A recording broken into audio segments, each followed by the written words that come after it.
मेरे समाज के लोग तो ज़्यादा ऑटो ड्राइवर हैं, कलेक्टर कम है, हमारे लोग तो ज़्यादा प्रधान हैं, मेंबर ऑफ पार्लियामेंट नहीं। ये जातिगत जनगणना से क्या होता है, बजटरी तरतूब सेंटर की करनी पड़ती है गवर्नमेंट को, तो वो समाज को मिलता है। नहीं, जातिगत जनगणना से जो पॉलिटिकल पार्टीज हैं उनको भी नुकसान होता है। इसी के वजह से 1931 के बाद फिर जातिगत जनगणना नहीं कराई गई। क्या है, कांग्रेस कम वोट वाले राज करते रहेंगे और ज़्यादा वोट वाले भीख मांगते रहेंगे, टिकट मांगेंगे एमएलए एमपी का, कारपोरेटर का। ऐसा बंदोबस्त ये दोनों ने किया। महाराष्ट्र उत्तर प्रदेश अच्छा नहीं चल रहा है क्योंकि वहाँ धर्म की राजनीति चलती है। जहाँ धर्म की राजनीति होती है वहाँ ऊपर अन्याय होता है।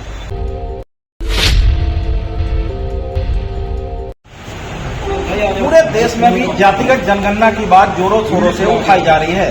पहले विपक्ष ने इस मुद्दे को उठाया था, लेकिन भाजपा की सरकार ने जातिगत जनगणना कराने से मना कर दिया था।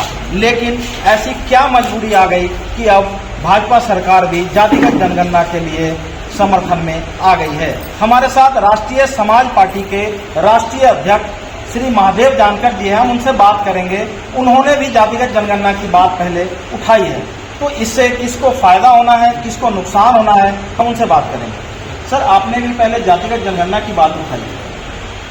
20 साल पहले मैंने बॉम्बे में दादर में मोर्चा निकाला था, जातिगत जनगणना होनी चाहिए। तब मुझे पहला अरेस्ट हुआ था और 30-25 साल के बाद ये जो दिल्ली गवर्नमेंट ने निर्णय लिया है उसका हम स्वागत करते हैं और राहुल गांधी ने भी मुद्दा उठाया, उसका भी मैं स्वागत करना चाहता हूँ। हमारी मांग ये थी कि हर समाज की जिसकी जितनी संख्या बढ़ी उसकी उतनी भागीदारी। मीडिया के हिसाब से ओबीसी के कितने बच्चे मीडिया में मालिक है, इंडस्ट्रियल सेक्टर में हमारे समाज की भागीदारी कहाँ है, दलितों की, ओबीसी की और मुसलमानों की और सवर्ण लोगों की कितनी भागीदारी है, ब्यूरोक्रेसी, जुडिशरी, पार्लियामेंट्री, ये सब जगह हमारा हिस्सा कहाँ है। मेरे समाज के लोग तो ज़्यादा ऑटो ड्राइवर हैं, कलेक्टर कम है, हमारे लोग तो ज़्यादा प्रधान हैं, मेंबर ऑफ पार्लियामेंट नहीं। ये जातिगत जनगणना से क्या होता है, बजटरी तरतूब सेंटर की करनी पड़ती है गवर्नमेंट को, तो वो समाज को मिलता है। वैसा एससी को फायदा मिल रहा है, एसटी को मिल रहा है, वैसा ओबीसी को नहीं मिल रहा है। कहीं न कहीं जातिगत जनगणना से जो पॉलिटिकल पार्टीज हैं उनको भी नुकसान होता है। इसी के वजह से 1931 के बाद फिर जातिगत जनगणना नहीं कराई गई। क्या है, कांग्रेस ने पहला अपोज किया और बाद में बीजेपी की भी नीयत वही थी कि इस देश का ओबीसी समाज सबसे ज़्यादा है, वो समझ में नहीं आना चाहिए। कम वोट वाले राज करते रहेंगे और ज़्यादा वोट वाले भीख मांगते रहेंगे, टिकट मांगेंगे एमएलए एमपी का, कारपोरेटर का। ऐसा बंदोबस्त ये दोनों ने किया था। लेकिन अभी हर घर का युवक सोशल मीडिया से जागरूक हो चुका है, लोगों को समझ आया है कि हमारे हक और अधिकार किस लोगों ने छीना है। 100 साल में इंडिया में अभी बीजेपी तो इसका विरोध कर रही थी। आपको क्या लगता है कि बिहार की जो चुनाव है वो बीजेपी की मजबूरी है जातिगत जनगणना? मैं क्या करता हूँ, बीजेपी और कांग्रेस को मैं अलग करना नहीं चाहता हूँ। बीजेपी की भी नीयत मंडल के खिलाफ थी। बीजेपी मंडल को गोपीनाथ मुंडे ने जाति है जनगणना का खाली सपोर्ट किया था बीजेपी में, बाकी कोई नहीं किया था। हम तो हमारी डिमांड थी, मेरी पार्टी की डिमांड थी।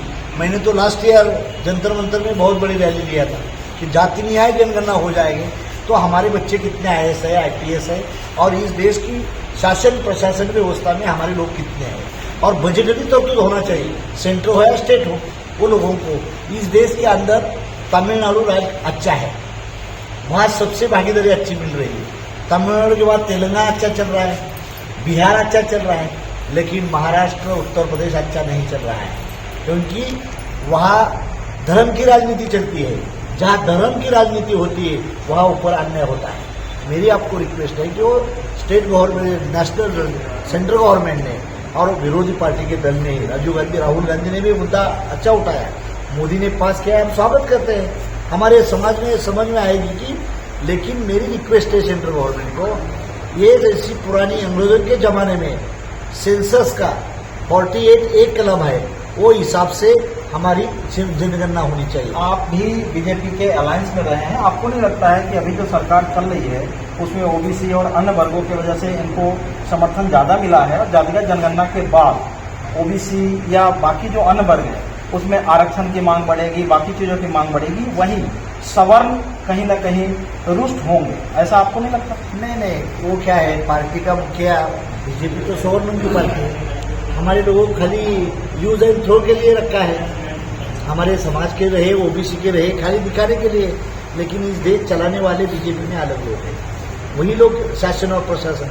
हमारे लोग का है, हम मिनिस्टर बनते तो हमारा सेक्रेटरी नहीं होता, हमारा जज नहीं होता। ये लोगों की सिस्टम है, उसने खुद के लिए पार्टी बनाई, लेकिन सभी को दिखाना चाहते हैं कि भाई ये अभी उसको समझ में आया कि वोट नहीं मिलेगा, हमारे पार्टी का एमएलए और एमपी हमारे खिलाफ जाएगा तो हम क्या करेंगे। इसलिए उसने मजबूरन होकर डिसीजन ले लिया है, लेकिन हम स्वागत करते हैं उसका। देर से आए लेकिन तंदुरुस्त करके आए, चलो ठीक है, हम देखेंगे। कहीं ना कहीं बिहार का चुनाव सामने है, और क्या आपको लगता है कि इसको देखकर बीजेपी ने डिसीजन लिया है, या फिर पहलगांव या अन्य मुद्दों को भटकाने के लिए ऐसा किया है? क्या है, पहलगाम का भी मुद्दा भटकाने के लिए है, लेकिन बिहार का इलेक्शन है।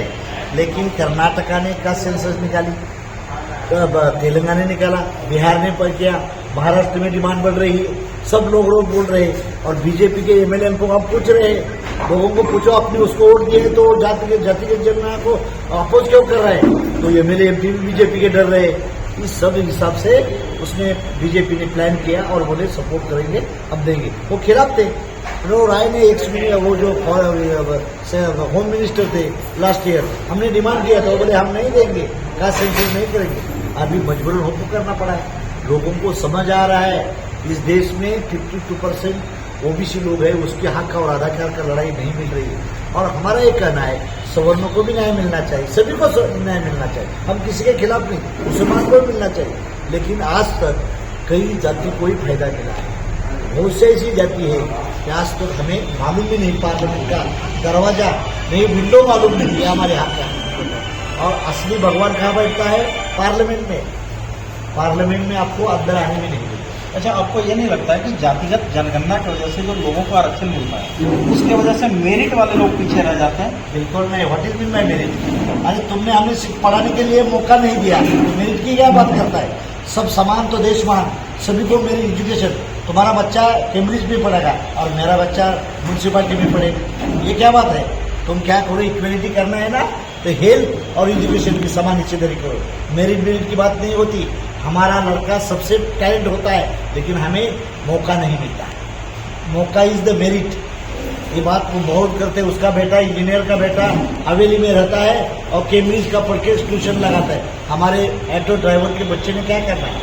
हाँ, तो मेरिट कुछ नहीं। मेरिट हमें समझ, हमें मौका मिलने दो।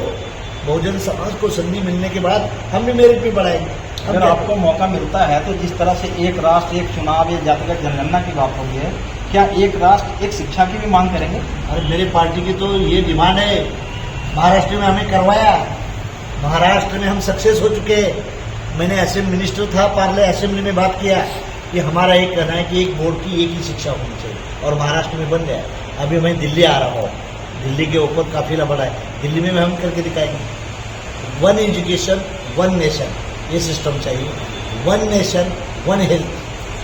जात धर्म के नाम पे नहीं चाहिए, जो आदमी है उसको फ्री में इलाज करना चाहिए, ये हमारी मांग है। और बहुत सी जगह क्या करते हैं कि 70 साल के बाद में बूढ़े को अब कंसेंट देते हैं ट्रांसपोर्ट में। बस हमारा मकसद है, बस में जो बच्चा और बच्ची पढ़ती है उसको फ्री में ट्रांसपोर्ट लेकर बस में उसको फ्री दे दो ना, सभी को फ्री दे दो। मुसलमान लग रहा है जैसे अभी धर्म के नाम पे बांट रहे थे, इसी तरह से आगे आने वाले समय में हम जातियों के नाम पे बांटेंगे? बिल्कुल नहीं, जाति के नहीं, जाति को मौका ही नहीं मिला। प्रधानमंत्री कितने बने हमारे? ये डेमोक्रेसी में जिसका वोट ज्यादा होता है वो राज करना चाहिए, जिसका वोट ज्यादा वो भीख मांगते रहता है। फॉर एग्जाम्पल पाल बघेल का 18% इस देश में पॉपुलेशन है, इसका कोई एमपी नहीं, कोई कलेक्टर नहीं, कोई नहीं। देखो हमारे बिरोलाल यहाँ पे ऑटो का मालिक तो बन गया है, तो सब ड्राइवर था बोरेलाल, अभी तो कम से कम उसके पास एजेंसी है। ये हमारी समाज की हालत इंडिया में चल रही है। फॉर एग्जाम्पल मैं दे रहा हूँ, तो इससे क्या होता है? देश का प्रगति होती का, देश में डेवलपमेंट होना है तो कास्ट की डेवलपमेंट होना है। सभी समाज को हक और अधिकार मिलना चाहिए। हमें कहाँ हक और अधिकार मिला है? हमें कभी स्वतंत्रता मिला है? धर्म के धर्म के ठेकेदारों ने हमें मौका नहीं दिया, और पॉलिटिक्स वाले ने, चाहे कांग्रेस और बीजेपी, उसने मौका नहीं दिया। तो हम हमारी इसलिए पार्टी खुद की बनाई, झोपड़ी हमारी खुद की बनाने के है, और वे लोगों को तैयार हो रहे हैं। अभी 20 साल पहले हमने डिमांड किया तो अभी गवर्नमेंट को मजबूरन उनको करना पड़ा। अभी आने वाली नेक्स्ट पीढ़ी तो हमारे समझ में आएगी ना, एक दिन राष्ट्रीय समाज पार्टी का ये देश का प्रधानमंत्री बने, ये याद रखें। देखिए, राष्ट्रीय समाज पार्टी के अध्यक्ष महादेव जानकर इन्होंने बड़ी ही बेबाकी से सारी बातें रखी। इनका कहना है कि 20 साल पहले जिस मुद्दों को हमने उठाया था, आज सरकार वो करने को चली है। अब देखने वाली बात होती है कि जातिगत जनगणना सरकार कब तक कराती है, इससे किसका फायदा किसका नुकसान होता है। Ratnesh Singh, public reporter, Ghaziabad.